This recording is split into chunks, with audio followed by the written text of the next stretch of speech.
আমাদের এই যে বর্তমান সমাজে যে বিষয়টা চলছে, এই বিষয়টা আমরা তীব্র নিন্দা এবং এর প্রতিরোধ দাবি করছি।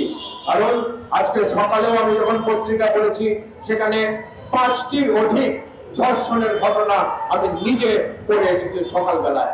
সুতরাং এটি একটি দুর্বিষহ ঘটনা। বাংলাদেশের মানুষদের মন থেকে কি মানবিকতা উঠে গেল? এই প্রশ্ন শিল্পীদের, এই প্রশ্ন নির্মাতাদের।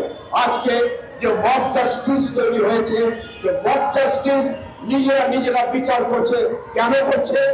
যারা এগুলো করবার কথা, আইন প্রয়োগকারী সংস্থা যাদের এগুলো করবার কথা, স্বরাষ্ট্র মন্ত্রণালয় যাদের এগুলো করবার কথা, আইন মন্ত্রণালয়, আইন উপদেষ্টা, তারা যখন কোনো কিছুই করছে না, তখন জনগণ নিজের হাতে অনেক ক্ষেত্রে বিচারের দাবি তুলে নিচ্ছে এবং বিচারের কার্যক্রম তারা করছে। এইভাবে যদি চলতে থাকে, বাংলাদেশ বর্তমানে যে অবস্থায় আছে সেটা বসবাসের অযোগ্য হয়ে যাবে। আমি আমার 2 কন্যা সন্তান যখন এই সমস্ত ধর্ষণের কথা বিভিন্ন সোশ্যাল মিডিয়াতে, পত্র পত্রিকাতে ঘুরে বেড়ায়, তখন আমার নিজের কাছে নিজেকে খুবই অপরাধী মনে হয় যে আমি আমার মেয়ের কাছে কি করে মুখ দেখাবো যে আমার মতোই কোনো বাবা, কোনো মেয়ে, কোনো ছোট শিশু, নারী এরা ধর্ষিত হচ্ছে, এরা নানা রকম প্রবঞ্চনার শিকার হচ্ছে। বাবা হিসাবে, মা হিসাবে আমাদের কি কর্তব্য? সন্তানের নিরাপত্তা রাষ্ট্র দিতে পারছে না, আমরা পারিবারিক ভাবে দিতে পারছি না।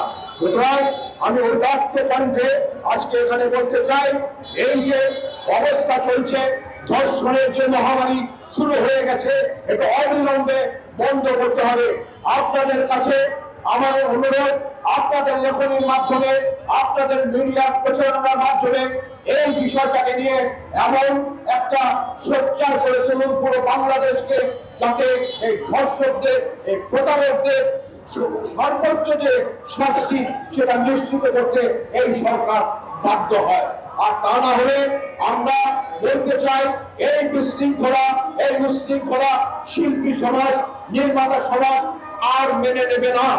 আমরা আপনাদের কাছে কিছুদিনে দেখবো, আমরা সময় দিচ্ছি, আপনারা এটা যদি নিশ্চয়তা করতে পারেন, যদি বাংলাদেশকে একটু শান্তির জায়গায় নিয়ে আসতে পারেন, তাহলে আপনারা আপনাদের রাষ্ট্রীয় কার্যক্রম করবেন। তা না হলে এই মিটিং থেকে আমরা সংশ্লিষ্ট যে উপদেষ্টারা আছে, যাদের এটা দায়িত্ব, তারা দায়িত্ব পালনে ব্যর্থ হয়েছে, তাদের পদত্যাগের জোর দাবি করছি। দেশ জুড়ে তোলপাড়, ওয়ালটন ফ্রিজ কিনে হতে পারেন মিলেনিয়ার। এছাড়াও রয়েছে লক্ষ লক্ষ টাকার ক্যাশ ভাউচার সহ কোটি টাকার নিশ্চিত উপহার।